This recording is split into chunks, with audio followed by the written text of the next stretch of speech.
and a warm welcome to all my viewers of my podcast, Breaking Barriers. I am Prarthana Hatorika.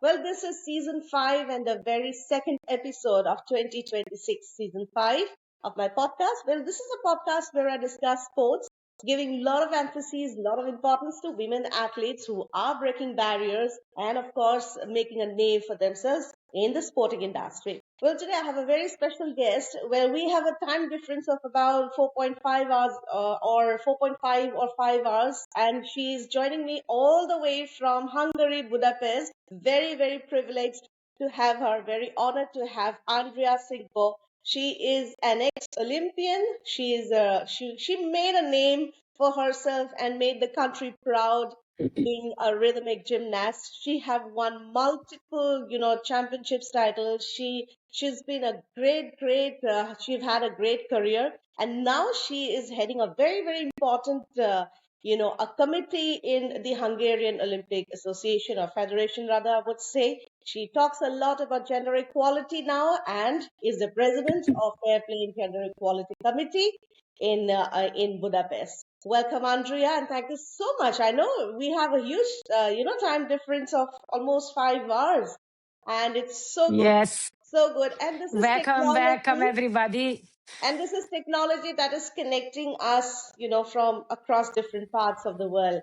I know you are having a heavy snowfall there in Budapest, whereas in India, we are kind of welcoming the spring now and almost, summers are here. So, yeah, welcome to Breaking Barriers. And it's so good to see you virtually after, in November, I met you during the sports forum, and it was wonderful to understand so much about the Hungarian Olympic, history. I mean, how is Hungary, making everyone involved in sports and having a great, Olympic history? How does it feel to be a Hungarian? How does it feel to be, somebody who has been associated with the sport for decades and decades now? First of all, welcome everybody. And for me, it's an honor to be in your podcast. Thank And you. we had such a great time together in Budapest. So it's a fantastic opportunity to speak about our common things and goals. At the first minute, we had the vibe together. So for me, it's an honor to be here. Thank Yes, Hungary is a very proud nation, and the reason of the proudness is the big reason is the sport, because we have big traditions in the sport. Olympic Committee is 130 years old. We just had a celebration last year about our anniversary, and I don't know, this is about talented nation or not talented nation. I don't believe so much in the talent. But when I was born, I remember when I was a small child, in my family, my father was an actor. But for my father, the sport was so important, and he took me to a lot of events. So my family just put me inside the love of the sport. So it was not a question when I became 5, 6 years old. I started to do a sport, and normally in the Hungarian families, it's a tradition and it's very important. Of course, it's changed a little bit with the generations when the telephones and internet, influences and reserve the time of the young people. But our traditions are very, very strong, and I think it doesn't matter what kind of political part or what happening in the country. This will be also in our future. Because when I visited Budapest, I saw the kind of passion people have for sport and the kind of involvement was immense. And like you said, it's 130. Your Olympic Association has just completed 130 years, and it's been a glorious years for all of you. And you have been preparing for this hosting the Olympic Games in the near future also. 5 days a week, there are physical education classes in school level. That is also very, very important. And I think, do you think that has also made a huge difference in the Olympic movement in your country? Yes, I think so, because in the schools this is a requirement for all students must have 5 physical education class per week. So it's like every day you have a physical preparation class in your school. Plus, all the sports club have the connections with the schools.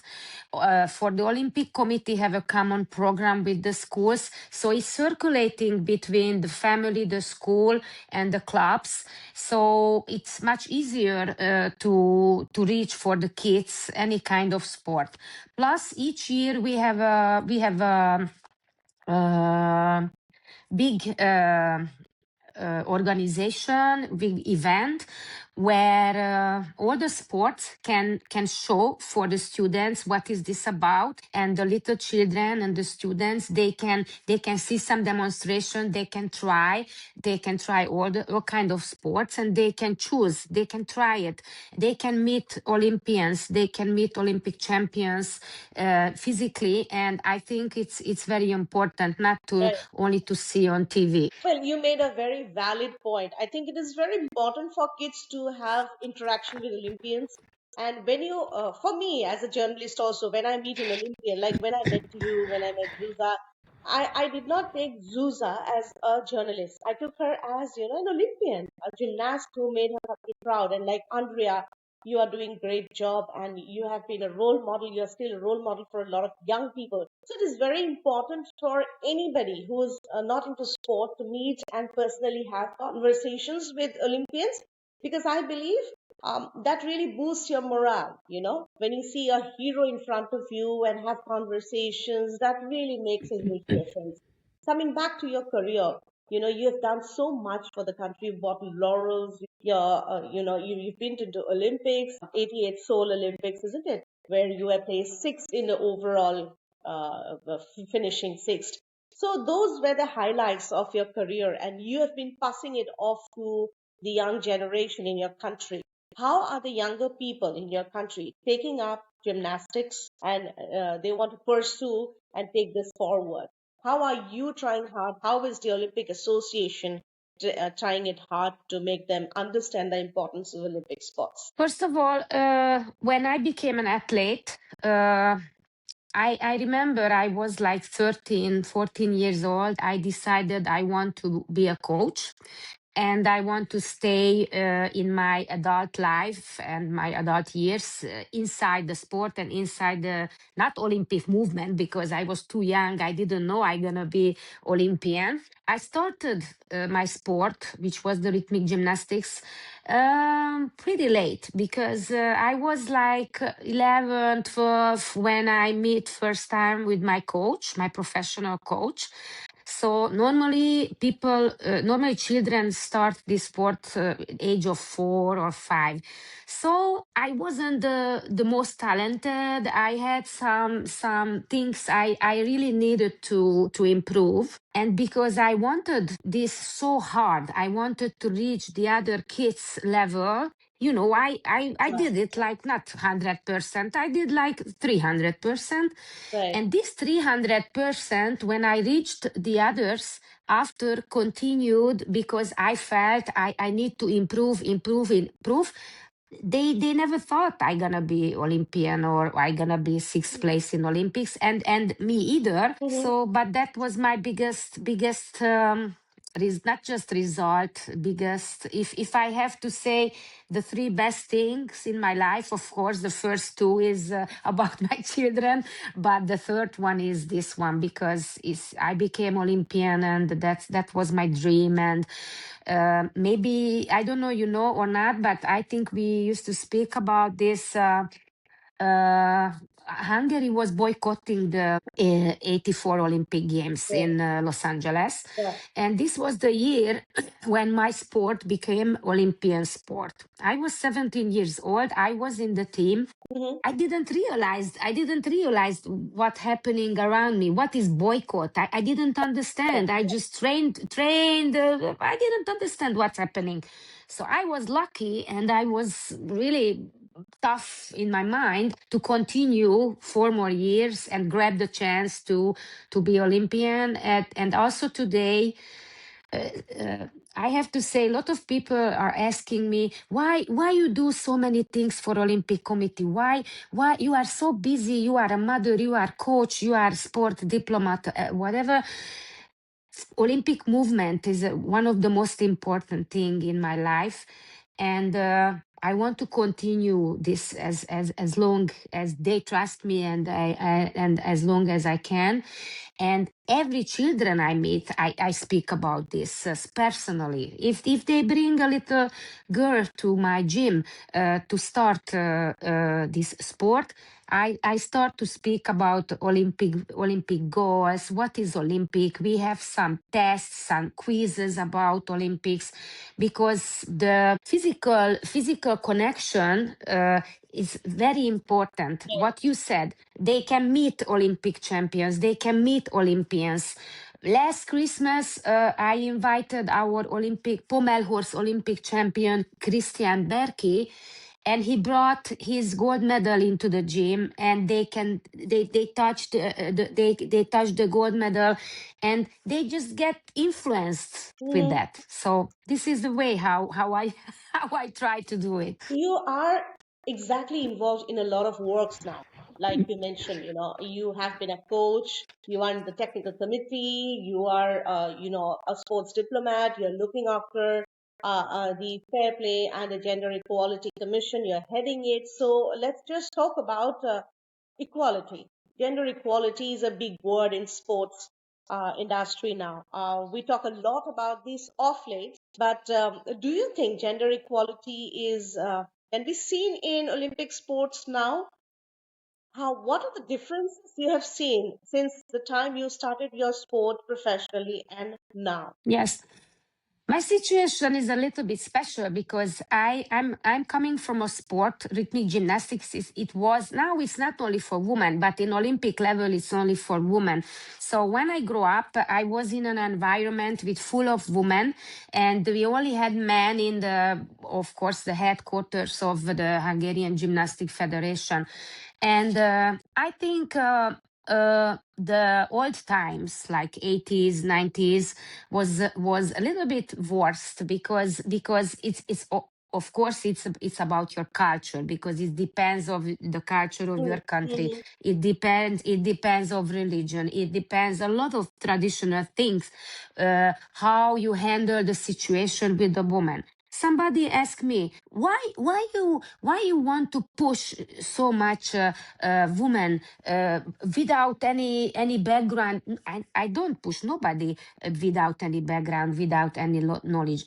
We don't want to be underrated just because we are women. I think now it's in Europe and also in Hungary, the situation is getting much better than before. And my Olympic committee is very open about this. Just one example, you were in the building of our Olympic committee. It's full of women. So a Yeah. lot of women works for the Hungarian Olympic Committee. And it's not like you only women doing a good job. You have to be women and men working together, because the woman's voice is a part of the sport. It's, we cannot act like okay, you are a woman, and go and Right, right. cook for the family. We are in 2026. Mm-hmm. It couldn't work like this. And why it's the woman leadership is important, because new perspectives emerge. Its collaboration became stronger. uh, Decisions became more human centered, and we really need the woman at the decision making tables, not only in the field of play and the locker rooms. Right. So I think a lot of country and understand it's different each country. That's why the IOC have a tough job with that, because it's so different. I don't want to say countries, because I don't want, to I don't want to be polite about this, but it's totally different, the level of it, the gender equality. of different cultures. So we have to be united. Like, for example, now you are in India, I am in Hungary, but we are speaking about the same thing. And you have a different Yes, yes. culture, Yeah. like I have a different culture. But Mhm. in this platform, our things are the same. Right. What made you take up as the head of the Commission of Gender Equality? Was there any specific reason, or you just wanted to get involved and bring in more women in the center stage, or is it any incident that happened that really made you feel like, oh, there should be more and more women, there should be men and women working together to take up this Olympic movement and take the sport forward, take the movement forward? Yes, first of all, I have to say an example. If I walk into the meetings of the Hungarian of Congress of the Hungarian Olympic Committee, still I see 10% women and 90% men. This comes because 90% of the sports federations are men and only 10% is Hmm. women because they are representing their federations in the Congress. So this is how we are now. But our president of the Olympic Committee had a clear message before the Congress, before the elections. We would like more women in the board, in the board of the Hungarian Olympic Committee. And the last cycle we had only one. This cycle we have three, and I hope it's gonna improve more and more, like 50-50%. Plus, my Olympic Committee. Give me this opportunity to lead this committee as a woman, because gender equality for me, it's not about women, Yeah. it's about two genders. For Yeah. example, in my former committee I had only women because it was a women for sport committee, and changed the name now for the gender equality diversity committee. And after immediately when I became the president, I invited two men to my committee, and one is our IOC member Balázs Főries. So this shows the importance of this committee, and it's not only about women; it's about equality. Yes. Let's work together. Yeah. Let's have some different view of the things. I need the opinion also the men. It's Yeah. also like in the family. Right, right. So, like I keep on saying, it's not just about being a women working with women. It's about, like you mentioned, it's about the two genders coming together and taking the movement Yes. forward, because it is very important. You've also mentioned that, taking each gender's opinion is really, really important. Remember, this is Olympic movement, and we do have the IOC head now, Kirsty Coventry, who's an ex-Olympian herself. So it was really wonderful to interact.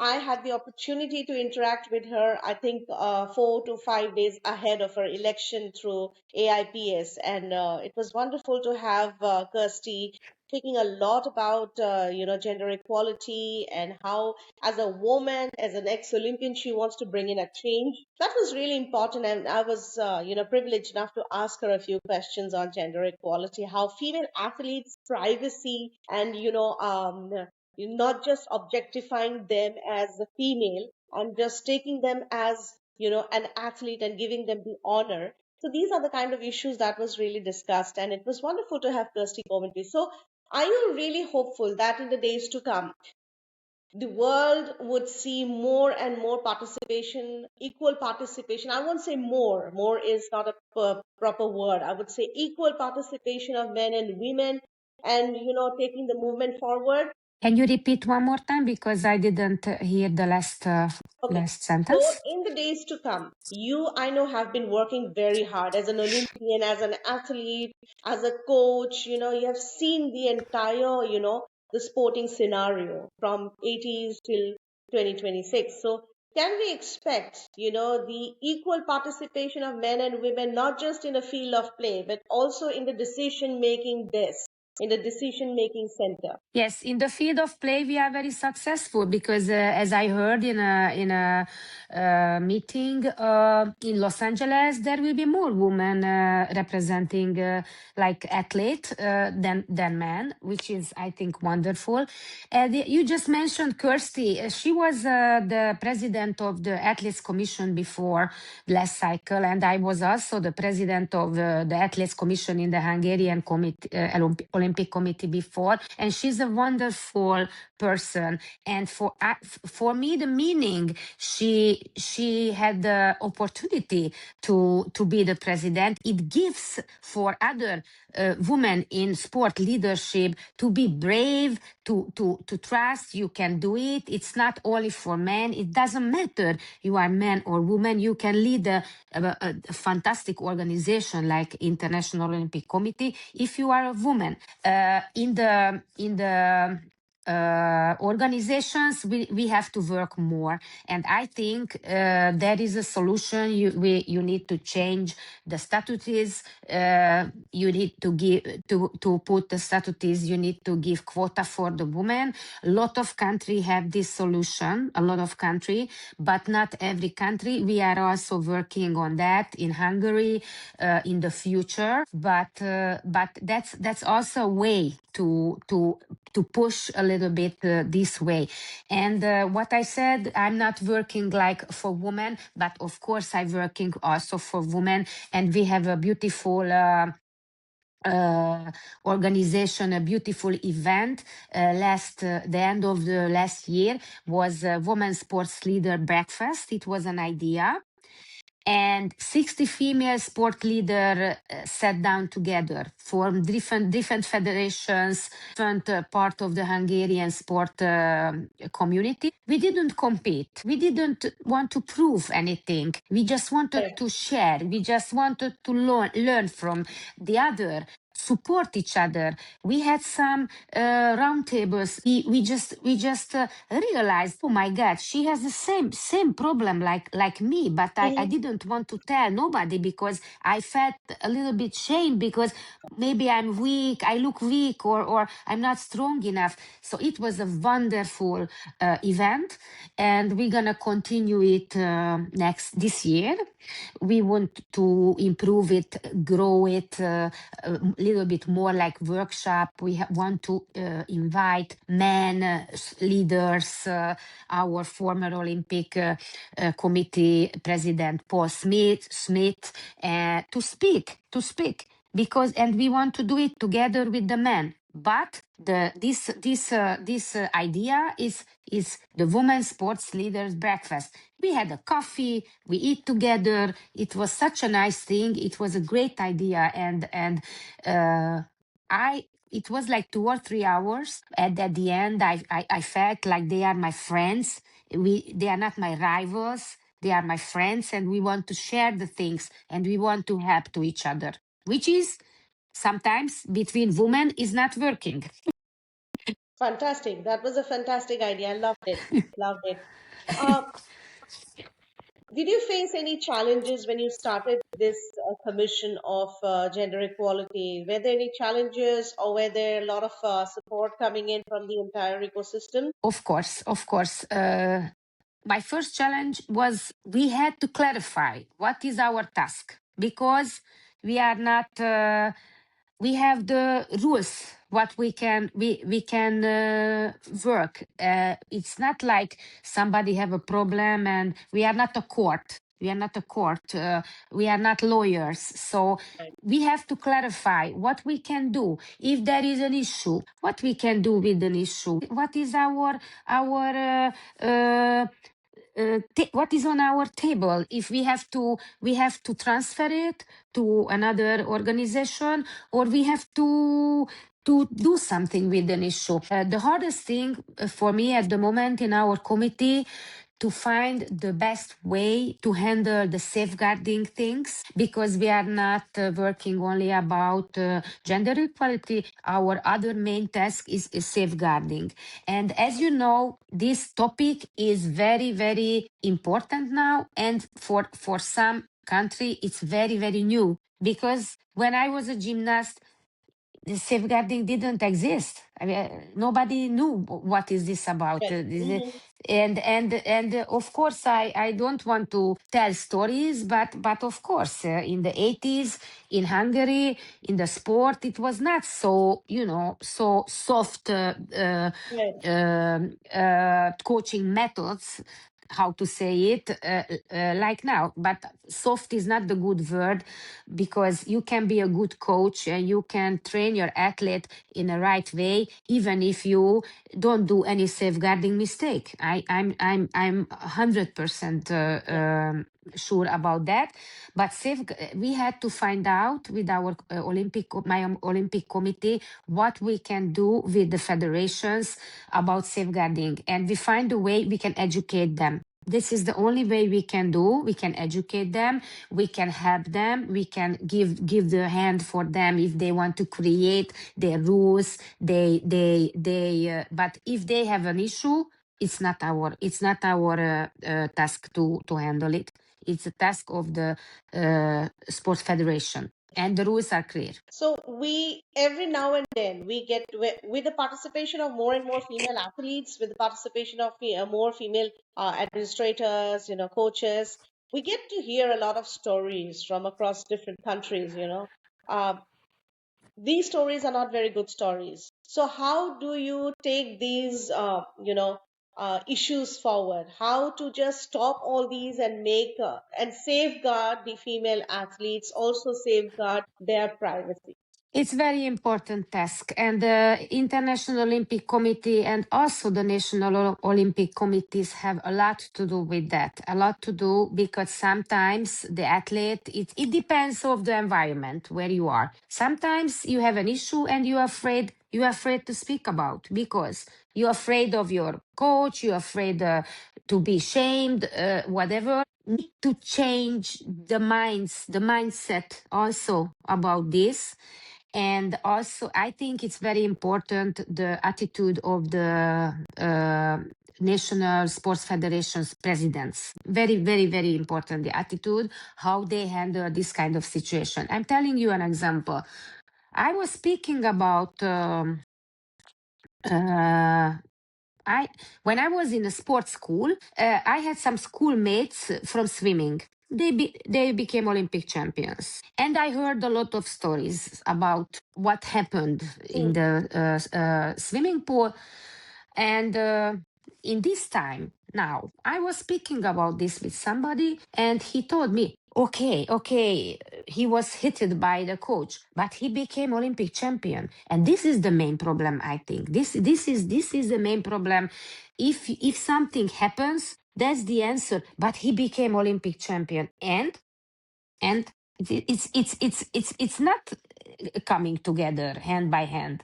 If you do things which is not in a rule of safeguardings, a lot of things can be like that. Negligation. The coach feel like he or she is a god. And I remember when I was 13 years old, I thought my coach see me at home.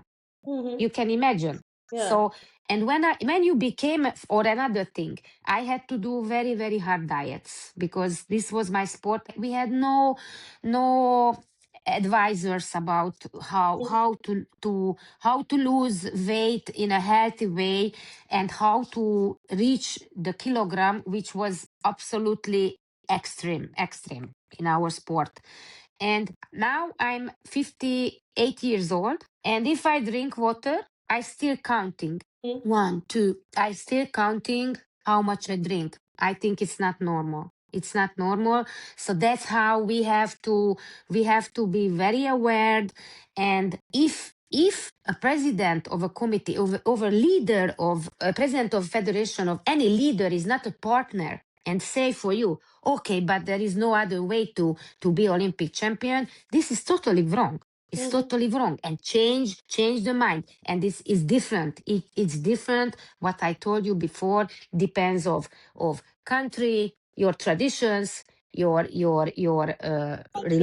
religion, a lot of your history, your ex-communist countries have different point of view, need to improve more about this. And as an Olympian and as a mother, I have to say it couldn't be the main goal to be Olympic champion. The main goal is to be mentally and physically healthy, and the sport result comes after. So I'm also a coach, and I grow up with a very hard coach, but I am still friend with my coach. I go to see her.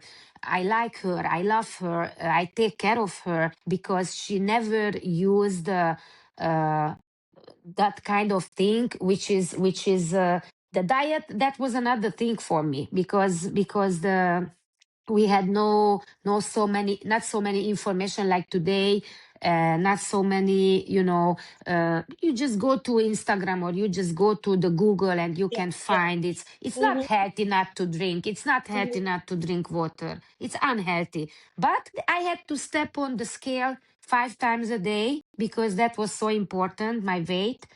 And we had no solution how to do it in a normal and calm way. And there is solution, and the coach need to find solution. And the coaches generation are changing. So I also changed because I had to change. I had to change because I cannot do the trainings like 30 years before because the generations are changing and the safeguarding is here. Safeguarding is here, and each country must have the line, the rules, and Olympic committees need to educate the national federations about that and check. A wonderful piece of information there coming in from Andrea. You and are you also very hopeful that with Kirsty now in the power, she's in the hot seat now, there can be a lot of changes seen for sports in the days to come. Also, I was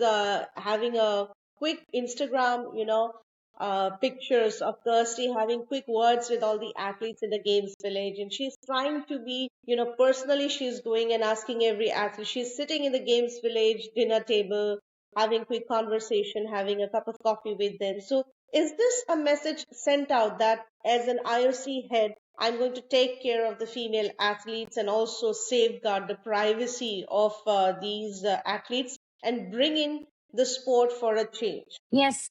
I think Kirsty have a big opportunity about this topic because she's a she's a woman, and of course everybody thinks she's gonna represent the woman part, but she has to represent everybody. I think. Uh, I heard for example, in the Paris Olympics, there was a lot of safeguarding officers, and they had some research, and there were still like some of the athletes. It couldn't happen in the culture when they are come from. Okay, I now I didn't I feel something bad today in the training. Now I gonna go in the Olympic village and speak to a safeguarding officer. I think, I don't know if it's gonna work or not, because you are just before the event of your life. You are prepared, you are hand by hand with your coach, and for example your coach had a bad day and you also had a bad day and you had a, I don't know, whatever happened. And so I really don't feel which is the way, which can work, because that's not working. Like, for example, you can call a number and you just telling your story from your side, and there Right. an investigation starts. I I can tell you, in gymnastics, there is a organization, Gymnastic Ethic Foundation. They are full of cases. Okay. This long is the Okay. list of the cases, full of cases. So it's not so clear, and also not so clear the way of safeguarding. It's not the way is not only from coach to athlete. No, Right. from athlete to coach. or from parent to coach, or Mhm. whatever way. And so it's so complicated and so difficult. And I think Kirsty, because she, as I know her, she's a very smart woman, and very calm, atmosphere. She has the attitude, like, you feel she's so calm and Yeah, so yes, yes. You can sense it. uh, Yes. She's yes, you can composed, sense she's it. And very calm, and she being an Olympian, she understands the kind of pressure during yes, the field of play very well. So, yes. so So I Andrea, think I'm sure she's gonna find a way to, not very fast, but step by yeah, step, yeah, how we can, hand by hand, yeah. same way, we can do it together. So, Andrea, you mean to say, in order to safeguard these athletes' privacy, in order to not have any untoward incidents, not have any unnecessary stories doing around, it's very important to educate the federations that you mentioned earlier. It's very important to educate them, and it's very important to have a change in their minds, isn't it? That's what you meant? Yes, it's clearly written. It's clearly written, the rule of the safeguarding. It's clearly written what you have to avoid, which are the things you cannot use, as a coach, as a leader. So there is no question there is no question. I cannot hit my athlete. Right, It's black and white. That which is not black and white. It's, I tell you an example. Uh, my coach uh, told me in a tough way the criticism of my routine, and next day she didn't put me into the team. And this is a situation you can decide, okay, you didn't put me into the team. I called the safeguarding officer. You give me some bad words, and it's hurt my feelings. I had to go to see psychologist. So you know what I mean. This is a very, very sensitive, very, very sensitive. It's very difficult how to handle this. And you cannot do investigation in every country, every sport, every club, you cannot do, because it's impossible. But if you educate the federations, and the federation educate the coaches, uh, you it's gonna be in their mind, and something will start. We cannot stop it immediately. This kind of behaviors, we cannot stop it immediately. Or there are closed doors. You nobody see what's yeah. happening. Mhm. Some of the athletes, some of the parents, they are afraid of the coach. I know some coaches. I know what they do. The parents afraid to speak. There will be one case, and the bad example, and next time maybe the other start to think, I cannot do this in my country. uh, if you are a registered coach in your federation, it's Right. compulsory. It's compulsory. Every year you need to do a workshop online about safeguarding. It's compulsory Oh, wow. for That's wonderful. everybody. For everybody. Yes. Wonderful. Andrea, on that note, thank you so much. It's wonderful to learn so much about how you and your team are putting an effort and putting an effort to safeguard the athletes. You're putting an effort to bring in a change, and you have been also putting an effort to take forward the Olympic movement for better changes and for both the gender to come forward and take the movement forward. That's a wonderful message that you have sent today to all my viewers of Breaking Barriers, and for me it was really, really enriching. Thank you, Andrea, for speaking your heart out and giving me such wonderful insights about how you and your team are working. Thank you. It was my pleasure. Thank you, Andrea, and I hope to see you again. And all the best to you and your team for working so hard. And just keep working and just be the way you are. Thank you once again for joining in all the way Thank you from very much. Budapest and giving me your time. Pleasure. Bye bye. Oh, yes, it's the same here. Thank you. And I love Budapest. Thank you.